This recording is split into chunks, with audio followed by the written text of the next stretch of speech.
Tower of Fantasy is a gambling simulator with a video game attached to it. In this title, you play as the Wanderer, no not that one, who finds themselves stranded in a world ravaged by the intense radioactive fallout caused by the mishandling of obamium. However, instead of the cool nuclear apocalypse where Elvis Presley gives us his cyborg dog, instead we get bootleg Borderlands characters and angry geometry. This online role-playing game is also quite possibly massively multiplayer. Not like I would know, because the last time there were more than 10 players in one spot, the servers died. So join me on a brief adventure as I tell you about the zany world of Tower of Fantasy, and why you should never play this game.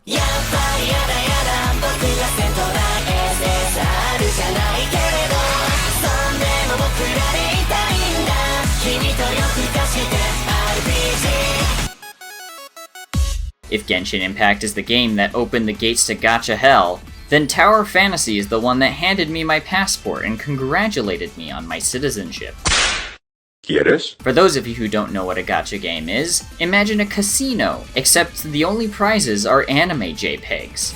Woo! Yeah, baby! I'm not exaggerating when I say that this is the most predatory business model in the entire gaming industry, and therefore playing these games are my guilty pleasure and personal vice. I'm going to be honest with you. This game could be considered by many metrics not good. Its elemental system is laughably simplistic. The character design is at times generic or forgettable. The story is mediocre at best and pure nonsense at worst. Who runs like that? The music is generally boilerplate. The boss fights are miserable, and yet for some reason, I keep playing it. And I'm hoping that by the end of this video, I'll finally understand why. I will be getting into spoilers, but don't worry, you're not missing out because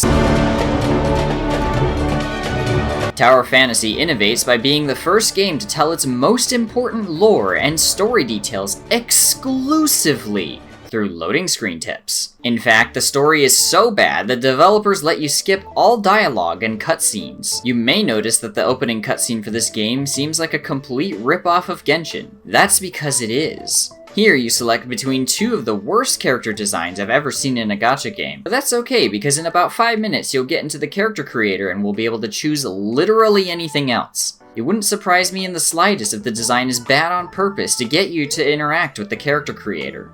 Since you're given total freedom to make whatever character you want, that means there are no wrong choices, right? Trick question. The correct answer is the small female character model. No matter what option you choose, your character will shrink down and use the same animations as the small female character model in cutscenes. Sorry bro, it's a canon event. So after you choose your gender, your character gets wrecked and someone shows up only to wipe your memory for literally no reason and then leave you for dead. This is basically never followed up on, nor does it really seem to be considered.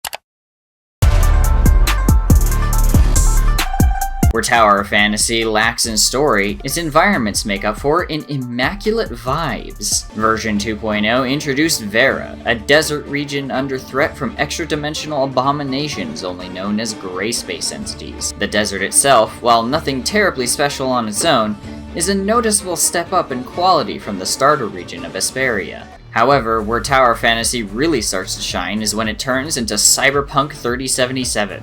Wake up, samurai, we've got Gatcha to roll. You see, in Vera, 98% of the population live inside of the Rhombus. This Evangelion Ramiel looking dingus is an entire city crammed full of minigames and virtual attractions. It's even got a functioning nightclub. What is the dog doing? The first part of the city is somewhat Chinese, and the second half is very Chinese. It almost makes me wish a dystopian megacity in mainland China was real. At first it struck me as a little odd that a city that is under constant attack was so jam-packed with entertainment venues and luxury apartments. But then it occurred to me that the entire city is basically one giant COVID lockdown bubble.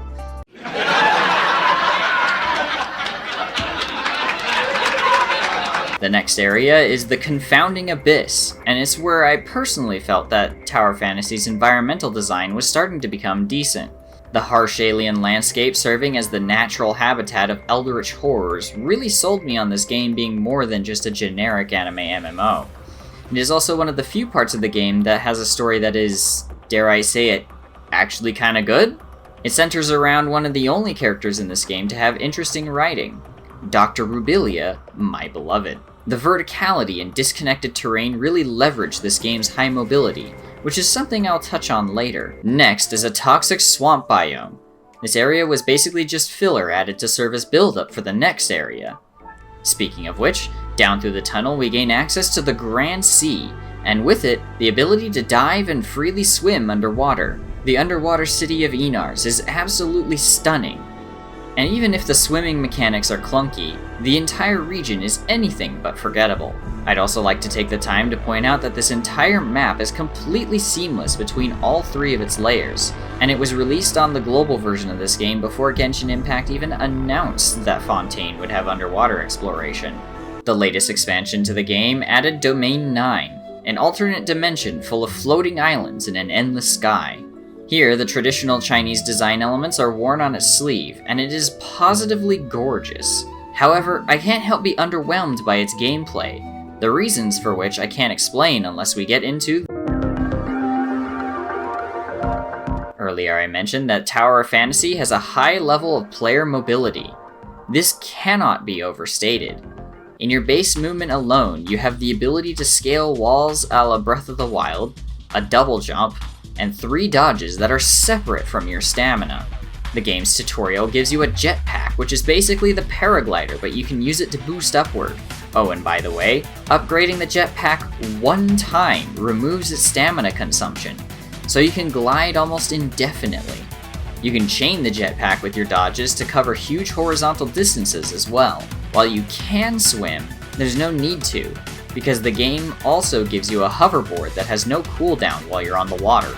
Shortly after that, you get a motorcycle, and not too much longer after that, you can kill a world boss that gives you the resources to unlock a grappling hook. This isn't even mentioning the characters that have additional movement mechanics like Lan's Umbrella or Rubilia's Wing Boost. All of this means that compared to Genshin Impact, you may as well be a pilot from Titanfall 2. This is both incredibly fun, and also a double-edged sword. It's fun in that you can rush across the map at high velocity and combo the various mobility options to rapidly overcome virtually any obstacle. However, this has the side effect of making the exploration trivial and at times, extremely boring. A large amount of it is just go to location and grab the thing. This isn't to say that Genshin's exploration isn't also like this at times. However, in Genshin, you can tell the developers have designed the map using these rewards as breadcrumbs to guide you throughout the terrain and constantly recontextualize the various puzzles scattered throughout the map. However, in Tower of Fantasy, because you can zip around like a fly on Adderall, there is basically no difficulty to the vast majority of exploration puzzles, making them little more than a glorified checklist.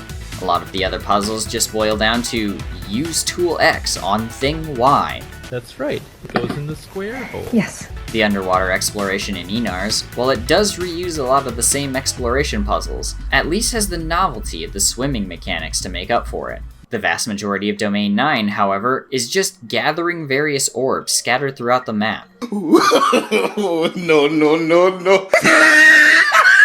And the remainder is either opening treasure chests or solving laughably simple puzzles.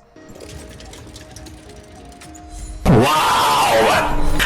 It's for this reason why I'm disappointed in Domain 9, because it doesn't really do anything radically different from the rest of the game, like how Inars was such a huge departure from anything else we've seen in the game. I'm going to be real with you though, the exploration is not the reason why I keep coming back to this game. For that, we need to examine... By far, Tower of Fantasy's strongest suit is its combat. The basic gameplay loop is simple, but immensely satisfying. You can equip up to 3 weapons, each of which have a skill that you can use in addition to its attack combos. Attacking with your weapon charges your offhand weapons, and once they finish charging, you fire off their ultimate by swapping to that weapon. This can range from a massive AoE attack to a team-wide healing pulse. Alongside this, you can equip 2 different relics, which are pieces of equipment with their own abilities you can trigger in combat. These can range from calling in a mech suit, to auxiliary guns, and even Zhongli's pillar from Genshin Impact. except you fire it out of a gun. Of course, the main ones you'll wind up using are the ones that just give your team a DPS buff, but at least there are a bunch of fun options to mess around with. Even though the combat often boils down to repeating the same optimized combo loop you figured out weeks ago, its fast-paced nature and constant weapon swapping still manages to get my dopamine receptors to fire off like the chimpanzee that I am. Even if it lacks the depth of Genshin's elemental system, or the tight team coordination of Final Fantasy XIV, if the combat wasn't fun, there's no way I would have stuck around for as long as I have.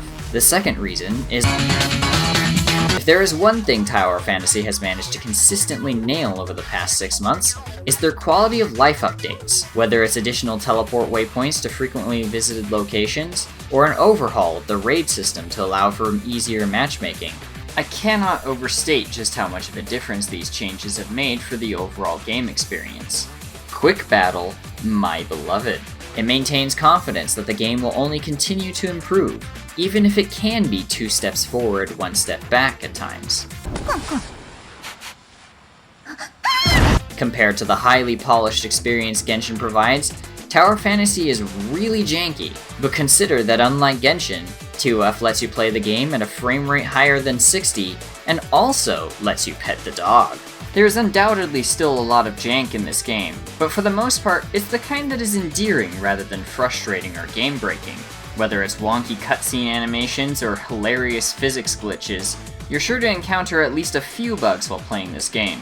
Although they're patched now, some of my favorites in the past year include the old grapple hook slingshot bug, and the time you could cheese a world boss by yoinking her off of a cliff. Oh, there she goes! Oh, no way! Is not just the way that they've improved the quality of life over the previous versions of the game, but also over its competition, where Tower Fantasy really hits hard. I lightly touched on it earlier, but one of the flagship features of this game is its character customization. The character creator is so robust that players use it to do in-game cosplay. From facial markings, accessories, and even dyeing your clothing, there's an ever-expanding pool of cosmetics that can be used to make the perfect drip for your character. In addition, Tower Fantasy does an excellent job of separating gameplay and cosmetics. On that topic, things get a little more complicated because we first need to discuss. In this game, you technically don't pull for the characters. You pull for their weapon instead. However, once you unlock their weapon, you unlock that character as a skin. This means that you can have the gameplay of a character without having to take on their appearance. This is particularly appealing for people who want to use a character's kit without having to become an anime twink. You can use any character's skin with any weapon, or you could not use their skin at all and choose to continue playing your custom character. This freedom with your character's appearance goes a long way. Characters you've unlocked are more than just skins though. Once you simp enough for them using gift items, they'll start DMing you. These messages are put in the same section where DMs from actual other players show up. It would be funny if it weren't also kinda sad. While this feature is executed better in Honkai Star Rail, Tower Fantasy did do it first. Another nice feature is that if you pull 4 copies of a character, you unlock an alternate skin for that character and their weapon. For those of you who are familiar with Genshin, this means that the alt skin unlocks at C3. While this does add additional pressure to pull on banners, overall I'd say that it's a net positive, although I am just a little biased. Part of this is because of how the pity system in the in-game shop works. In Tower Fantasy, you always get a 50-50 pity on your 80th pull on a banner, compared to Genshin's variable pity capped off at 90 rolls. Pity in Tower Fantasy is always 50-50, but each pull also gives you a token, and 120 tokens allow you to buy a copy of the featured character from the shop. This means that the hard guarantee for a character is 110 pulls, compared to Genshin's 180. On top of this, if the character you pulled is on the standard banner, you can buy an extra copy of them from the shop at any time. Since the dailies for this game give you 1 standard pull per day, you can slowly upgrade all of your standard characters over time, meaning if you stay dedicated, you can eventually get all of them maxed out. I cannot stress how much I wish this system was in Genshin. However, this does come at a cost. One thing I discovered very early on into playing this game was the stark power difference between the different tiers of weapons. The SR characters in this game, equivalent to Genshin's 4 stars, are basically worthless compared to the SSRs. And on top of that, despite the fact that newer characters in Global are usually quite heavily nerfed compared to the Chinese version of the game, all of the new SSRs wind up outclassing the previous ones. That's not to say the standard SSRs are bad, so much as the limited SSRs are just that much better. Sure, they occasionally move older limited SSRs to the standard banner, and they have buffed older SSRs, but the newer characters almost always wind up power creeping the old ones. This makes the game essentially pay to win, and while in practice you can still experience basically everything this game has to offer as a free-to-play, you will always be outperformed by people who spend money on the game to a rather absurd degree. It may be significantly cheaper to max out a limited character in Tower of Fantasy compared to Genshin, but that doesn't matter when you're forced to continually max out new characters in order to keep up with other players. In addition to the power creep pressuring you into spending more on the game, there are a number of other additional psychological tricks the game has that makes it even worse than Genshin. Dark patterns are much more obviously integrated into the game's UI and overall design, making it much more manipulative and predatory. Being an MMO, this game is built from the ground up for multiplayer. Got him. There are world bosses, instance dungeons, weekly raids, and a bunch of other activities you can do with your friends in your clan. I have to switch. Oh, will it not let me switch? Thanks. You even get bonus currency for helping out new or returning players. Tower Fantasy is the only game where you can type in global chat that you've got blue balls, and that gets people to join your squad. Just don't get too many people fighting the same world boss, or the server will crap itself. While the vast majority of this game is PvE, there are a few PvP modes. We don't talk about them. However, for some reason, Hota thinks that forcing PvP minigames on people for their events is a good idea. This means that in complete opposition to Genshin, Tower Fantasy's time-limited events are a complete joke. In order to get the rewards, you'll often have to subject yourself to frustrating minigames, or queue your character through hours of AFK farming. While some of these aren't inherently unfun, the amount of times you have to run them and the gap in rewards between the winners and the losers makes them draining at best. Some of these minigames also gain nothing by being PvP, and I'd even argue it actively detracts from the experience for a number of them. It's one of the few times I've been glad that content has been temporary, which I think says a lot. Babe, it's 4 PM, time for another Fall Guys ripoff. At least the rewards are generally worth pursuing, and in that aspect TOF is quite generous. According to the stats page that was available during the game's 6-month anniversary, I had received the equivalent of 733 event pulls for free. Of course, you do have to keep in mind that these free pulls don't mean nearly as much as the free pulls Genshin Impact and Honkai Star Rail give out due to power creep. What fascinates me is that Tower Fantasy as a game is carried almost completely by excelling in the few areas that Genshin comes up lacking, namely the character customization and proper multiplayer content. I certainly didn't anticipate sinking over 400 hours into this game, but since it's relatively easy to keep up with new content, I find that I never really want to fully drop out from playing it. It's times like these that I take a step back and reflect on how I got to this point. The massive player dogpiles, the high mobility, the squads of players zipping around on motorcycles and wing gliders. Some faint memories start coming back to me. The year is 2014. I sat down in front of the family computer after a long day at high school. I load up Skype, I start up Steam, and then my friends and I all start playing a little game called Firefall, a now long-dead sci-fi MMO that died all too soon. The high mobility, the mounts, the massive fights that brought together a couple dozen players as we fought bosses, pushed back enemy invasions, or just mined for resources. I realized Tower Fantasy accidentally managed to hit a forgotten vein of nostalgia in me.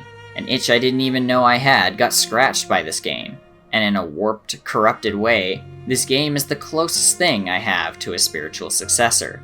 Maybe in a different timeline, Firefall managed to succeed and have a dedicated player base keeping it up and running. Perhaps in that version of events, I could have ignored Tower Fantasy and kept dropping thumpers and fighting melding tornadoes. I guess, having realized this, I now finally know why Tower Fantasy is the worst game I can't stop playing.